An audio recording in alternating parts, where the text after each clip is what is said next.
Hello everyone, a very good evening to all of you. आप सभी का most welcome आपके इस ऑनलाइन प्लेटफॉर्म यानी कि टेक्स्ट बुक पर।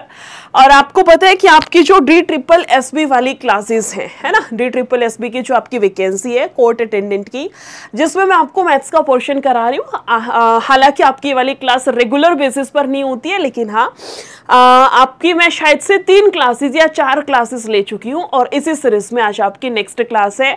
उस दिन मैंने आपको 10 क्वेश्चंस कराए थे और 2 क्वेश्चन मैंने आपको होमवर्क के लिए दिए थे, ऐसा ही था।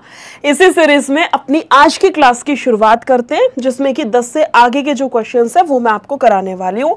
इवन जो उस दिन होमवर्क दिया था वो भी इसी क्लास में आपका सॉल्यूशन उन दोनों क्वेश्चंस का इसी सेशन में देखने वाले हैं, ठीक है। इस वाली क्लास की जो PDF रहेगी वो मेरे टेलीग्राम चैनल पर रहेगी, निशा मैम टेक्स्ट बुक नाम से, इसको ज्वाइन करके रखिएगा। और ये सारे क्वेश्चंस उस दिन मैंने करा दिए थे आपको। ये वाला हो गया था, ये भी करा दिया था, 10 तक के हो गए थे मेरे ख्याल से। 11वां क्वेश्चन जो मैंने आपको उस दिन होमवर्क में दिया था, यहां से क्लास की शुरुआत करते हैं, ठीक है। तो बेसिकली आज की क्लास का पहला क्वेश्चन हमारा ये वाला रहेगा। लगाओ आंसर कितना आएगा। कमेंट्स वगैरह मैं पहले ही कह रही हूँ ना के बराबर देखने वाली हूँ। जो भी आपका कोई प्रॉब्लम हो, कोई भी आपका मतलब एक डाउट हो, आप लोग क्लास के बाद अलग से कमेंट सेक्शन में कमेंट कर दीजिएगा, मैं रिप्लाई कर दूंगी। क्योंकि मेरे पास सिर्फ हार्डली 30 मिनट है और मुझे आपको 10 क्वेश्चंस कवर कराने हैं, तो थोड़ा सा सेशन को फास्ट लेकर के चलते हैं, ठीक है। पहला क्वेश्चन आज की क्लास का CI और SI का कुछ मिक्स रूप से दिया गया है। क्वेश्चन कह रहा है, व्यक्ति ने एक राशि साधारण ब्याज पर और उतनी ही राशि चक्रवृद्धि ब्याज पर वार्षिक ब्याज दर से उधार दी है। कह रहा है 2 साल का चक्रवृद्धि और साधारण ब्याज का अंतर, 2 साल का चक्रवृद्धि और साधारण का अंतर 3 साल के बीच का अनुपात 20 और 63 है। 2 साल का चक्रवृद्धि और साधारण ब्याज का अंतर, 3 साल का चक्रवृद्धि और साधारण का अंतर, और उन दोनों का जो रेशियो बनेगा, जो अनुपात बनेगा, वो 20 और 63 का बनेगा। तो क्वेश्चन कह रहा है कि प्रतिवर्ष ब्याज की दर क्या रही है, रेट ऑफ इंटरेस्ट क्या रही है, वो आपको यहां से फाइंड आउट करना है। इसके लिए आपको दोनों फॉर्मूलाज पता होने चाहिए। कौन से दोनों फॉर्मूला आपके, मैं यहां लिख देती हूं। एक तो आपका 2 साल का, एक आपका 3 साल का। यानी कि आपका जब CI और SI का 2 साल का अंतर पूछा जाए, CI माइनस SI, जब 2 साल का डिफरेंस निकालना हो तो फॉर्मूला होता है PR² और बट्टे में जाएगा 100 का स्क्वायर। और वहीं पर अगर आपको 3 साल का डिफरेंस निकालना हो, CI और SI में 3 साल का डिफरेंस निकालना हो, तो फॉर्मूला होता है PR² R + 300 और नीचे जाएगी 100 की क्यूब, नीचे जाएगी आपकी 100 की क्यूब। बहुत बार ये फॉर्मूला मैंने बता रखा है, आई होप ये दोनों फॉर्मूलाज आपको पता होंगे। नहीं पता तो याद कर लीजिएगा, दोनों फॉर्मूला मैंने आपके लिखवा दिए, ठीक है। अब कह रहे हैं इन दोनों का रेशियो दिया गया है क्वेश्चन के अंदर, यानी कि PR² बाय 100 का स्क्वायर, और इसके नीचे जाएगा 3 साल वाला जो लिखवाया PR² R + 300 और नीचे जाएगी 100 की क्यूब, नीचे जाएगी 100 की क्यूब। और ये अनुपात आपका दे रखा है। क्या इस संख्या को ऊपर कर दूं? जैसे आपने देखा होगा 5/3 और नीचे जाते हैं 9/7, तो मैडम 9/7 को ऊपर ले जाके 7/9 लिख देते हैं। ऐसे ही तो सॉल्व होता है, ऐसे ही सॉल्व करते हैं ना। सेम लॉजिक में यहां पर लगा रही हूं, नीचे वाली संख्या को ऊपर भेज दूं, यानी कि 100 की क्यूब बैठेगी यहां पर, और ये जाएगा मेरे पास कितना मैडम PR² और R + 300 आपका आएगा यहां से, R + 300 आपका आएगा यहां से। ये आपका यहां पर गिवन है इस तरीके से। आगे चलिए इसी सीरीज में आगे कैसे चलना है मैम देखो। और ये बराबर किसके कह रहा है क्वेश्चन, 20 और 63 के बराबर है। 20:63 यानी 20/63 के बराबर है। मूलधन सेम है, क्वेश्चन ने कहा उतनी ही राशि चक्रवृद्धि पर दी, यानी कि दोनों केस में हमारा प्रिंसिपल सेम है एंड रेट ऑफ इंटरेस्ट भी सेम है। तो मैडम स्क्वायर से तो ये पावर हटाओ, मतलब यहाँ 2 स्क्वायर है, यहाँ 3 है, हटा दो। PR² से ये कैंसिल, 20 से घटेगा आपका यहाँ पर 5 पर, यानी कि 63 को ऊपर डाल दूं तो ये जाएगा 5 × 15, 6 × 18 और एक आपका 19 बराबर किसके है R+ में 300 के। ऐसे ही होगा। मैंने काटा पी आर स्क्वायर से ये, इससे आपकी ये 20 से कटेगा 5 पर, 5 × 15, 6 × 5 = 30 और 1 31 आएगा ना, 315। यहाँ से आर की वैल्यू निकालनी है, आंसर बैठेगा 15%। यहाँ से आर की वैल्यू निकालनी है, क्वेश्चन का करेक्ट आंसर जाएगा 15%। ऑप्शन नंबर बी हमारा करेक्ट था। अच्छा क्वेश्चन है, फर्स्ट टाइम मैंने देखा है। इस मतलब ये क्वेश्चन तो आता है कि 2 साल का अंतर बताओ, 3 साल का अंतर बताओ कितना आएगा, या फिर आपको अंतर दे करके प्रिंसिपल पूछ लेगा, इस तरीके से होता है। लेकिन 2 साल और 3 साल का रेशियो के रूप में डाला गया है।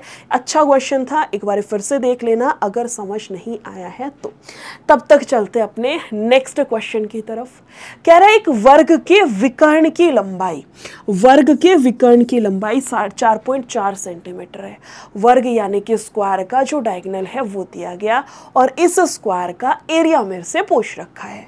इसके लिए हमें फिर से 4 फॉर्मूलाज आपको लिखवा रही हूं, बहुत ज्यादा इंपॉर्टेंट है, नोट कर लेना। पहला लिखना डायगोनल ऑफ स्क्वायर, बहुत बार पूछा जाता है। डायगोनल ऑफ स्क्वायर बहुत बार पूछा जाता है।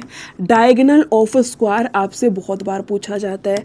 दूसरा लिखना अपना diagonal of rectangle, diagonal of rectangle यानी कि आयत का विकर्ण। तीसरा लिखिएगा डायगोनल ऑफ क्यूब, क्यूब होता है घन, घन का विकर्ण। और फिर लिखना है डायगोनल ऑफ क्यूबॉइड।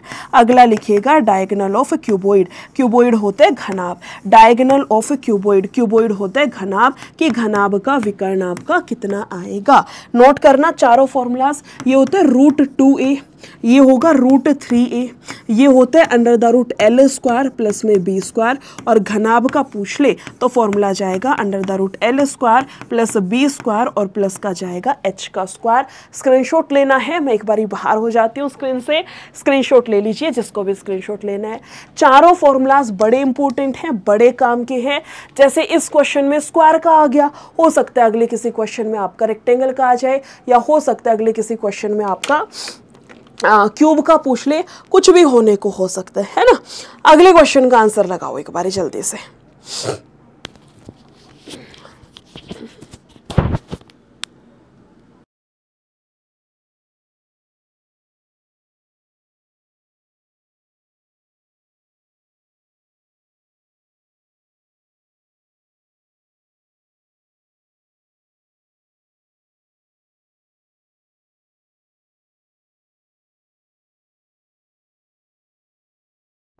अब इस क्वेश्चन ने हमें कहा है कि विकर्ण की लंबाई 4.4 है। विकर्ण की लंबाई किसके बराबर आएगी? √2a, √2a। ये कह रहा है 4.4 है, मेरे अकॉर्डिंग √2a होगी, ये कह रहा है 4.4 है।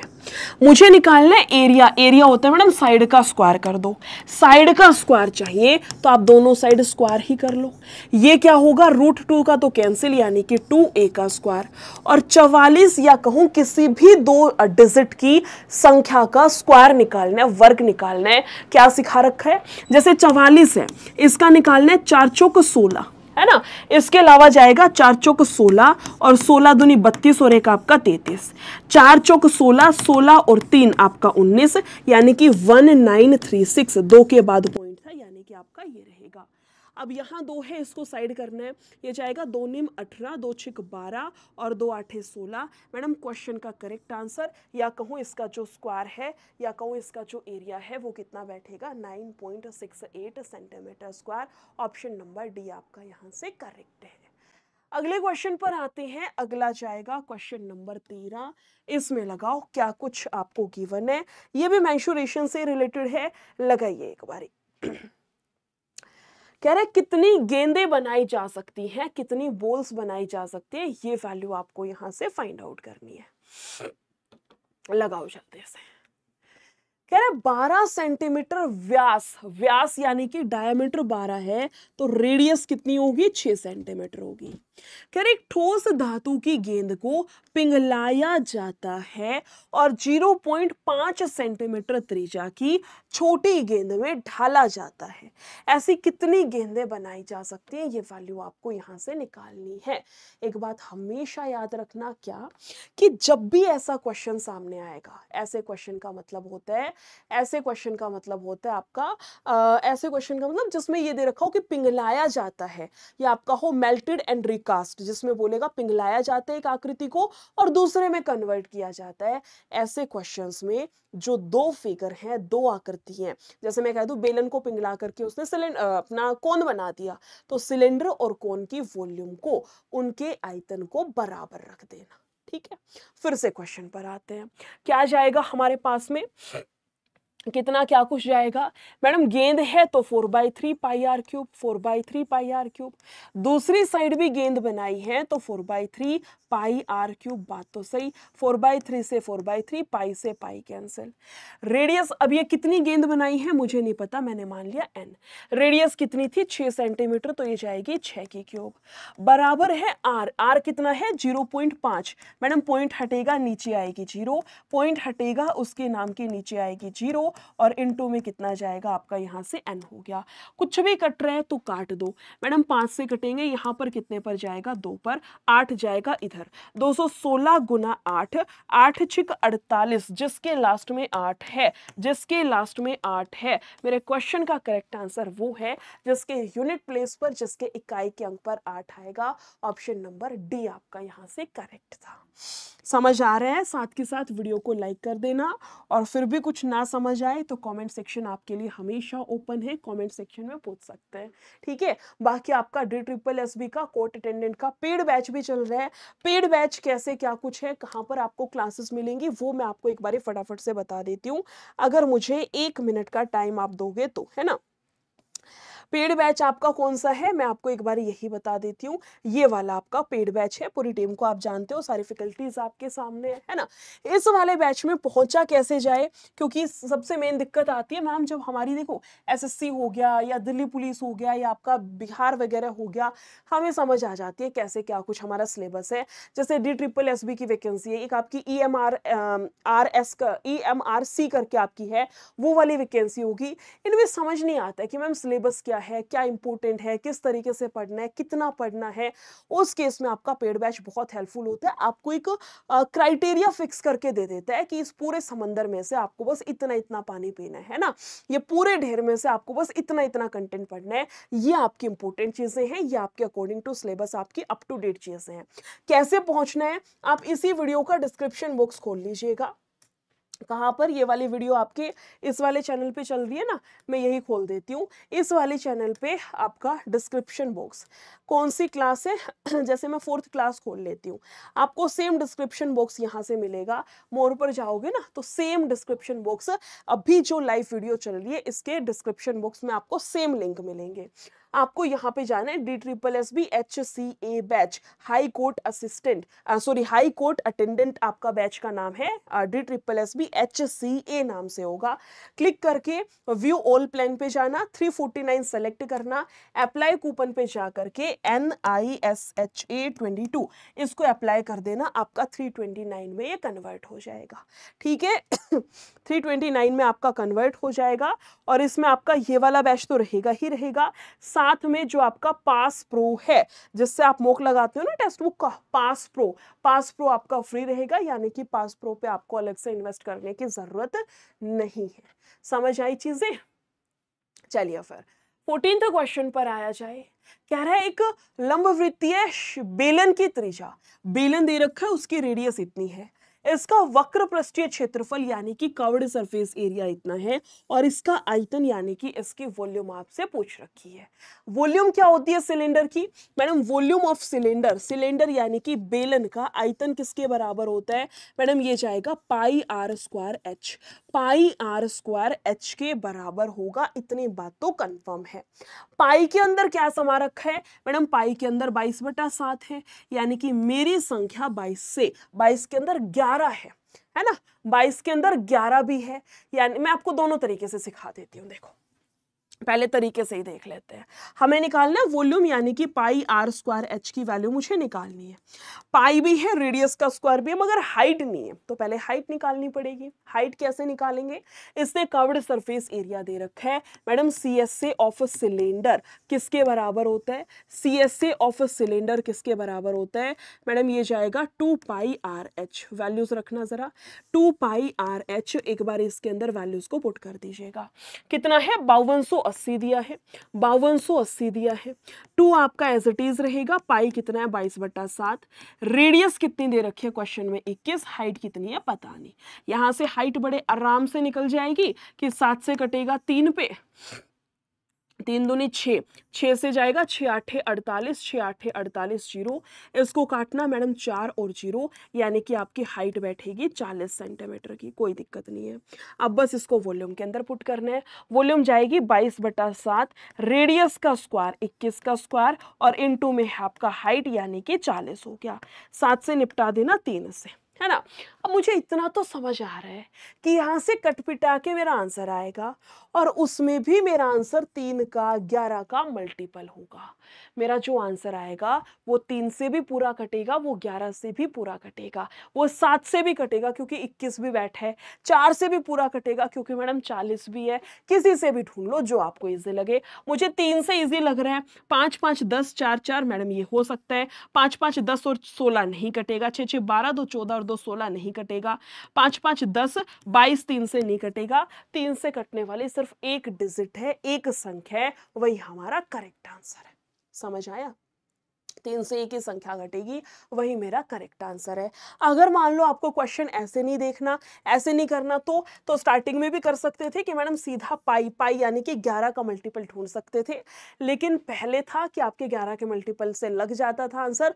आजकल एग्जामिनर थोड़ा सा प्रो लेवल पे हो रखा है ना, वो आपके 2 से 3 ऑप्शन ऐसे दे देता है जो आपके सीधे 11 से कटेंगे, तो उसके इसमें थोड़ी सी दिक्कत आ जाती है। इसलिए हमेशा कहती हूँ फॉर्मूला साथ लेकर के चलने हैं। नो डाउट आपने मल्टीपल से ढूंढ लिया, बहुत अच्छी बात है। देखो अगर कोई तरीका लग जाए, आपका नंबर ऑफ जीरो से ढूंढ लो, इकाई के अंक से ढूंढ लो, मल्टीपल से ढूंढ लो, डिजिटल सम से ढूंढ लो, बहुत अच्छी बात है। लेकिन जब कुछ भी नहीं लग रहा तो उस केस में हमें बैकअप के लिए अपना फॉर्मूला, अपना कॉन्सेप्ट भी तो लेकर के चलना पड़ेगा। समझ आई चीजें? चलिए फिर अगले क्वेश्चन पे आते हैं। कह रहे 15 सेंटीमीटर तिर्यक ऊंचाई यानी कि स्लैंट हाइट दे रखी है, 7 सेंटीमीटर आधार त्रिज्या यानी कि रेडियस है 7 की। कह रहे शंकु का आयतन कितना होगा? मैडम वॉल्यूम ऑफ कोन हमें निकालना है। वॉल्यूम ऑफ कोन हमें यहां से निकालना है। ये जाएगा 1/3 पाई आर स्क्वायर एच। 1/3 पाई तो हो जाएगा, रेडियस भी हो जाएगी। एच फॉर हाइट नहीं है मेरे पास में, है ना, हाइट नहीं है, कहां से निकाली जाए मैडम? 1/3 एज इट इज, पाई हो गया 22/7 इंटू में रेडियस का स्क्वायर। रेडियस कितनी दे रखी है? 7 है, इसका जाएगा स्क्वायर, और इंटू में जाएगी हाइट। हाइट कैसे निकाली जाए? आपको पता है आर का स्क्वायर प्लस एच का स्क्वायर बराबर होता है एल का स्क्वायर। रेडियस कितनी है? 7 है। स्लैंट हाइट है 25। मैडम 7 24 25 का तो ट्रिपलेट होता है। 7 24 25 का तो ट्रिपलेट होता है ना, ट्रिपलेट होता है। सीधा पता है, अगर सीधा नहीं पता तो पुट कर लेना। आर का स्क्वायर 7 का स्क्वायर, यहाँ 25 का स्क्वायर कर देना, अपने आप समझ आ जाएगा एच का मान 24 आएगा। या तो पाइथागोरस लगा लो, अगर पाइथागोरस नहीं लगानी, आपको डायरेक्ट ट्रिपलेट याद है तो पता होना चाहिए 7 24 25 का ट्रिपलेट है। यहां से वैल्यूज को पुट कर दो। हाइट कितने की आएगी? 24 की आएगी। मैम 7 से तो 7 कैंसिल, 3 से कटेगा 8 पे। 8 7 56, 56 का दुगना 50 का दुगना 100, 6 का दुगना 12, 112, 112 और गुना में बैठे है 11।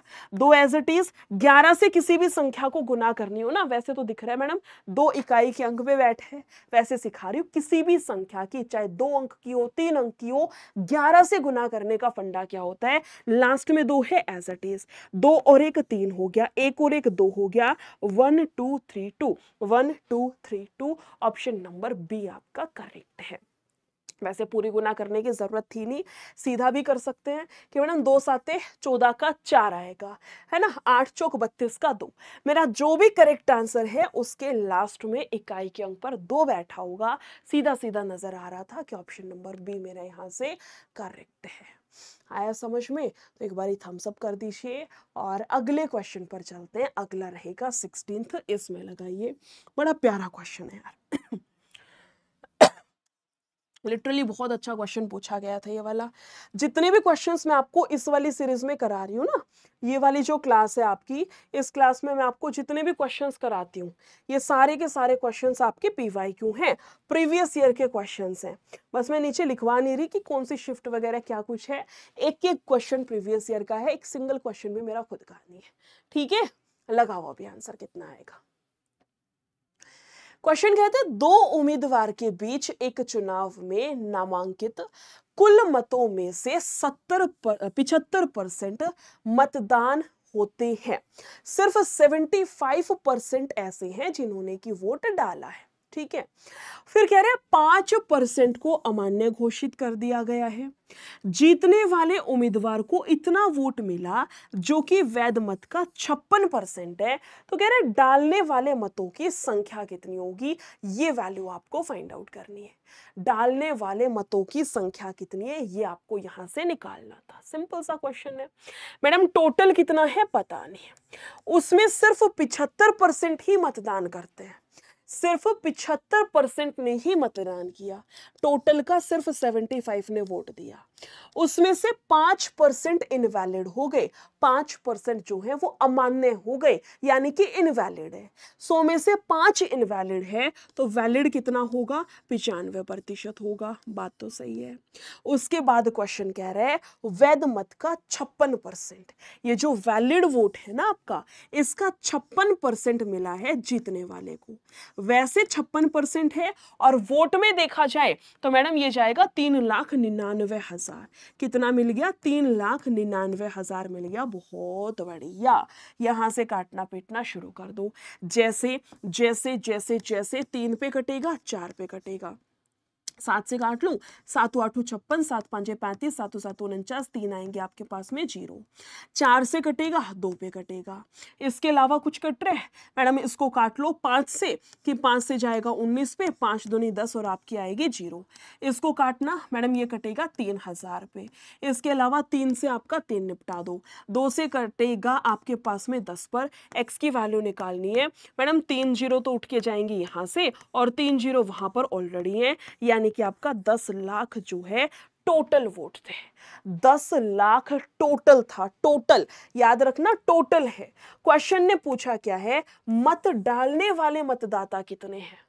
मैडम टोटल का सिर्फ 75% ऐसा था जिसने वोट डाला, टोटल का सिर्फ 75% ऐसा है जिसने की वोट डाला है।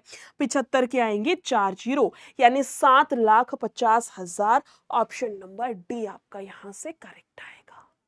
टोटल तो पूछा ही नहीं, टोटल व्यक्ति थे मैडम 10 लाख, लेकिन उसमें से वोट कितनों ने डाला, वोट डाला है सिर्फ और सिर्फ 75,000 ने, यानी कि आपके क्वेश्चन का जो करेक्ट आंसर बैठेगा वो 7,50,000 का आएगा। आई बात समझ में?